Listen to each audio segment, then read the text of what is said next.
half going to this here in the Telegraph. Football Rivera bite, I hear his foot's all right.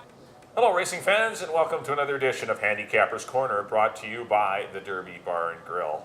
I'm Mike Heads, along with Drew Forster. We're going to go through the Sunday, June 16th races at Hastings Race Course, and start off by Happy Father's Day. You're a brand new father. Yes, Happy Father's Day, thank Drew. you. Yeah, my first one. Yeah, Jack, he's doing well. But yes, Happy Father's Day to all fathers watching the show today. 8 races on tap. Should be a good day.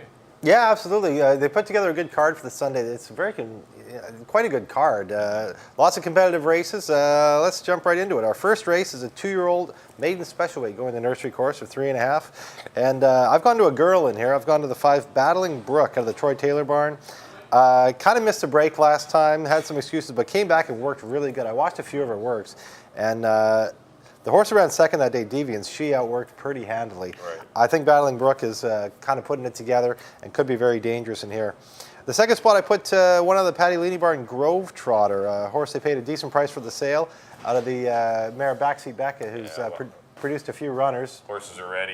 Anything out of the mare Backseat Becca has really done well at 2. Yeah, too. They're all very dangerous. That attracts Richard Hamill. Good to see him take the call for Paddy Leany, so I like Grove Trotter. And in the third spot, Western Heritage and a Fleet Alex out of the Greg Tracy barn.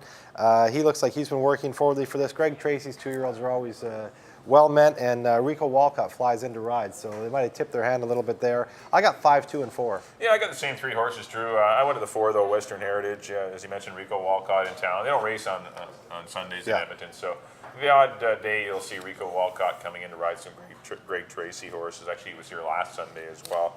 But Western Heritage, nice works.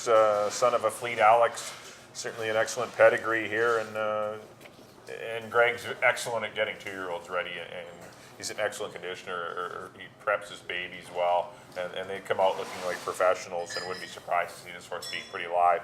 I put Battling Brook in for second. Stumbled at the start in his debut, or her debut, as he mentioned, and still I thought ran on well against some pretty good 2-year-olds. And I put the 2 Grove Trotter in for third. Excellent 2-year-old pedigree, and would be surprised even to see the horse win it. But I went 4, 5, and 2 in the Sunday opener. On to race number 2 at $25,000 fillies and mares. It's got a field of 5. Scheduled to go postward, and I'm going to go to the 4, Cry, Cry, Cry. I just finished winning for $15,000 and did it quite nicely, though, in a very quick time. But I think she can be pretty dangerous here, up for $25,000. She's won at this level in the past. Yeah. It's not a huge move for her. Those are the races that go, the 15s and the 25 for mares. They dropped her in for 15 because the 25s weren't going. Yeah. She won that handily. It's a similar field. This isn't a tough 2 bets at all. Yeah. I mean, the Lasting Spice won for 15 and then stepped up for 25 and beat Dashing Daisy and Cry, Cry, Cry. But that was Cry, Cry, Cry's first race of the year. I think they're fighting on even terms now. They both had 2 races under their belt. And I think Cry, Cry, Cry will be a far more worthy opponent this time, and I think she'll get the better of Lasting Spice. I put the 1 Glowing Spirit in for third, so I went 4, 3, and 1. I got exactly the same horses. I see it the same way. I like how you mentioned the Cry, Cry, Cry. Does have those 2 starts under her belt now. I think she'll be a handful in here. Lasting Spice in for second. She hasn't anything wrong this year yet. 2 starts, 2 wins. But I think Cry, Cry, Cry will get the better of her. And Glowing Spirit's the obvious choice for third. Taking a drop out of a optional 35, where Dance the Wind was the winner in there. He came back to win the stake. I got 4, 3, and 1. On to the third, 3-year-olds and up, claiming 10, and I've gone to the 3, One Zone Accord. He ran in that lasting piece, Call Me Later, $15,000. Seems like in this race. Yeah, they were a lot of them. A lot of them were in there. Melanie Walters is having a very good year. I like One Zone Accord. He's an honest horse, always gives you a good, honest effort. This is a softer spot for him. I think he's the horse to beat in here. In the second spot, I put another one that always seems to be run at the end, is Roses for Ben. Switches to Richard Hamill. He takes over for Jeffrey Birmingham. He's ran for 25 and 15. He drops in for 10. He's another logical horse. And the third horse, I put Yes, He's Trouble. He just won one of the 17.5 non-2s, ran back in that same race for 15. Yeah. He drops into the $10,000 level. I like him in here too. I got 3, 2, and 6. Yeah, I like the 3. I've gone 3, 6, and 5. I really can't separate them. For to pick, you have to pick someone on top, but I've gone to One's Own Accord on top, and barely. Yeah. Wide trip last time. This horse had his fair share of excuses. So did the 6. Yes, he's trouble. He's in between horses much of the trip. He didn't have a great trip either, chasing the pace. The opening quarter was slow, but the second and third fractions were quite quick. And he was right in the mix, and it took its toll. I think things will be a little easier on him with an outside draw, and he can kind of get into a more comfortable spot. And the 5, Lord Henry, I really wanted to pick him on top. I kind of liked him last time. He had no luck in getting a trip, and I think the stretch out and distance will help him. He might be a speed horse. There's no speed in this race, and Lord Henry might be the one that can shoot right off to the lead and be dangerous. So I think you need all 3 horses, the 3, 5, and 6. But those are your. I went 3, 6, 5. In Sunday's third race. On to the 4th, maiden 20 grander for fillies and mares, going 6.5. I ended up on the first-time starter, number 4, Beckstoffer, or Beckstoffer, or Beckstoffer. Let's go with Beckstoffer, son of Horse Greeley, or daughter of Horse Greeley. Excellent work. This horse has been in 100 times already this year. It's scratched 100 times, and I don't know why, but the horse worked in 59. This is not a tough maiden 20. If this horse can run a little bit, obviously it can. It worked in 59, so and the connections are as good as it can get. So I'm going to go to the 4 horse on top. Put the 1 Willamette, freshened up a bit after a disappointing run. Second time out this year, this filly ran well. First time out, the Hollywood Miss, and next out winner Miss Derrick, but then flopped last time. Perhaps something went amiss, and given a little freshening and come back with a couple of works, so maybe a better effort from Willamette, because there's definitely more there than what she showed last time. And the 5 horse Mania, I put that one in for third. I really didn't know who to pick for third, but I like the 4 and 1. The Mania I don't fancy to win the race, but I like the 4 and 1. I went 4, 1, 5. I agree totally. It's the 4 and the 1. I got the 4 on top. I think she can run some, as you can tell by her work tab. The 1 Willamette, obviously, she fits in here too. Dropped out of the maiden special weight category. In the third spot, I put Lips, the 7 horse. Rosie Anderson is having a very good meet. She's only ran 4 horses. She's got 3 wins and a third. Anything that comes out of this barn, you have to have a close look at. It has to be respected. They claimed her last year as a 2-year-old. She hasn't run since, but been working forwardly for this. I like that 36 and 4. Robert Scully takes the call. I got 4, 1, and 7. On to the 5th, 3-year-olds and up, maiden 5. And I've gone to the 7, 1440. Ran his first time for maiden 5, ran very green, was trying to run over top of horses. Just had a horrible trip, just got beat ahead. They thought enough of it off that race to put him in for maiden 10. The waters were a little too deep there. He finds his way back to maiden 5. I think he's going to be a handful in here. The second spot, I put the 6, Sacred Cause. Horse has been improving. Another one that was in that same 1440 race, did the same thing, went up to maiden 10.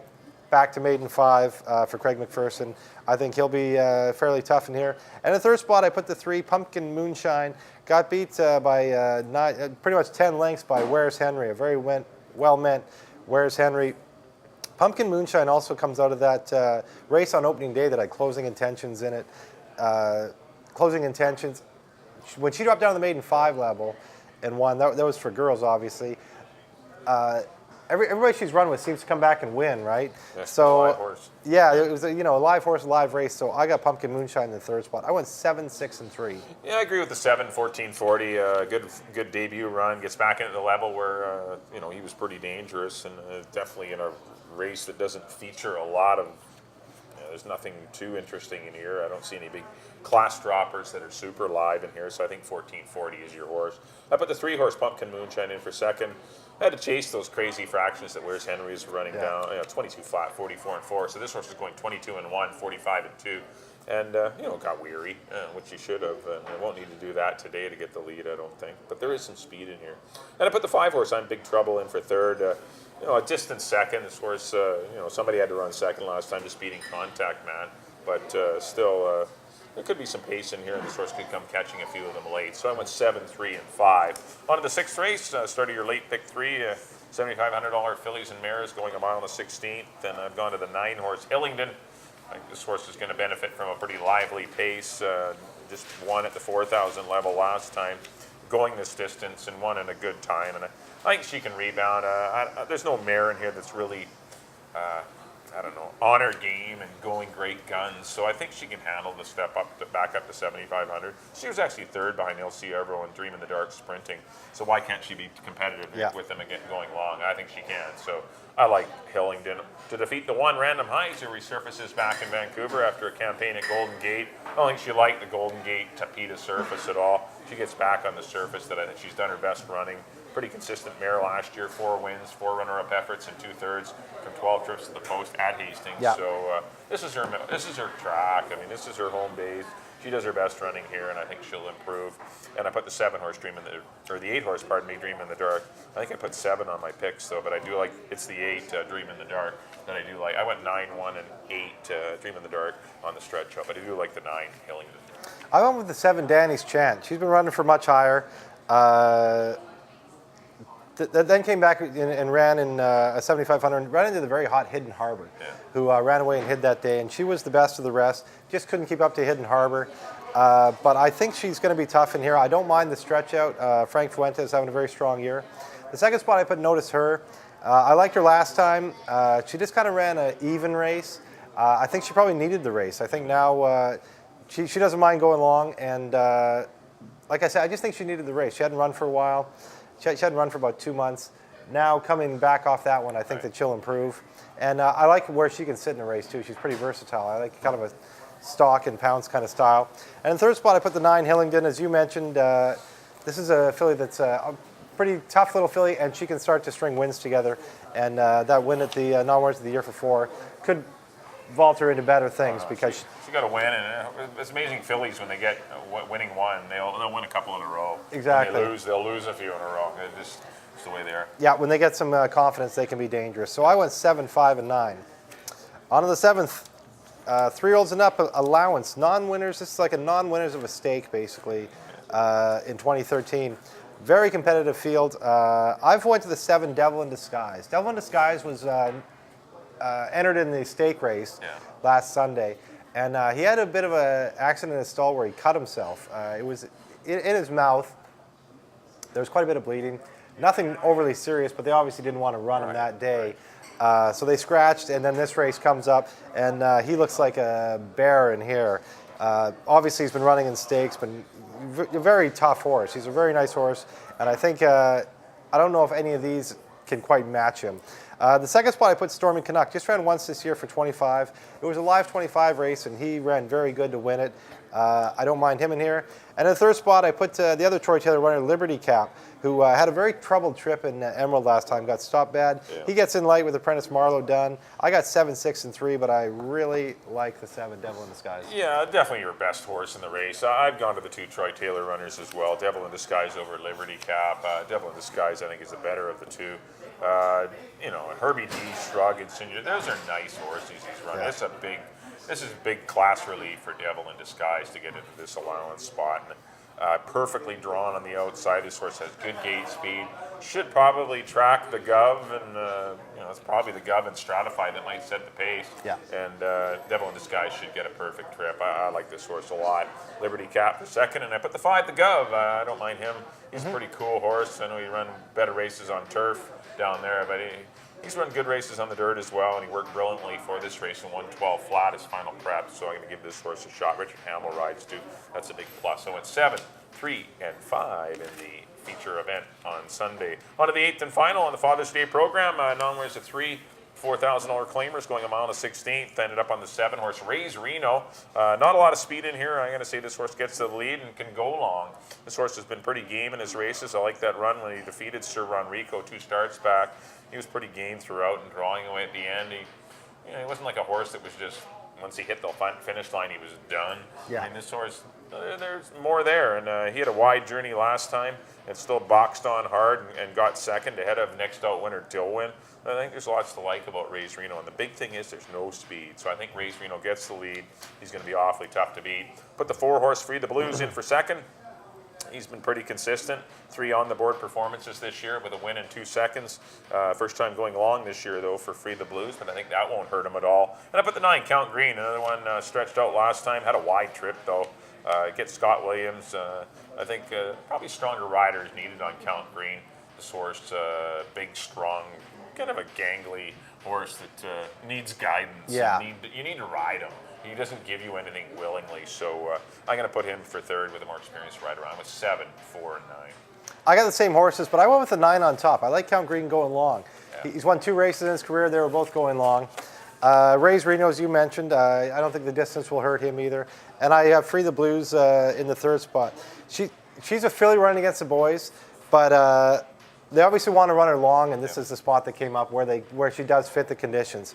But I like Count Green. I put Count Green on top. As I mentioned, he's one that wants to go long. You never know if these horses want the distance. That's one that you can see does want the distance. So I went 9, 7, and 4 in the nightcap. All right, that'll do it for our analysis of the Sunday program. Next up on screen will be a quick recap of our selections and backtracking to my picks. Back in race number 1, I went to the 4-horse Western Heritage. I went 4, 5, and 2. On the second race, I went to the 4 again. Cry, Cry, Cry, 4, 3, 1 for me. Third race, number 3, One's Own Accord, 3, 6, and 5. Fourth race, number 4, Best Offer. I went 4, 1, and 5. In the fifth race, I went to the 7-horse 1440 over the 3 and 5. Sixth race, number 9, Hellington, the mile and 16th specialist. I'm going to try him to win it over the 1 and 7. Seventh race, number 7, the favored Devil in Disguise. I think should take the money. 7, 3, and 5. And in the 8th and final, number 7, Ray's Reno. 7, 4, and 9. A lot of 7s for you there, Michael. Yeah, lucky day, hopefully. Me too. In the first, I went to the 5, Battling Brook over the 2 and the 4.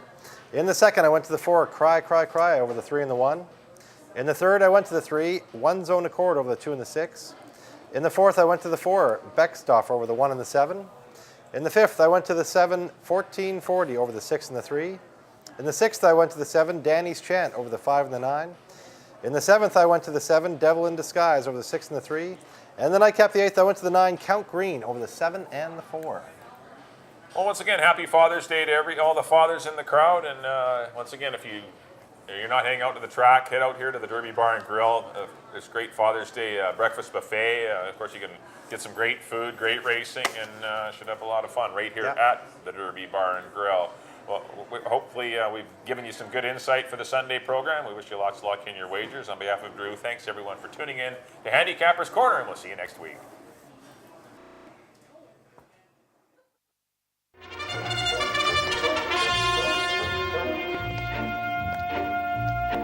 I got the horse right here. The name is Paul Revere.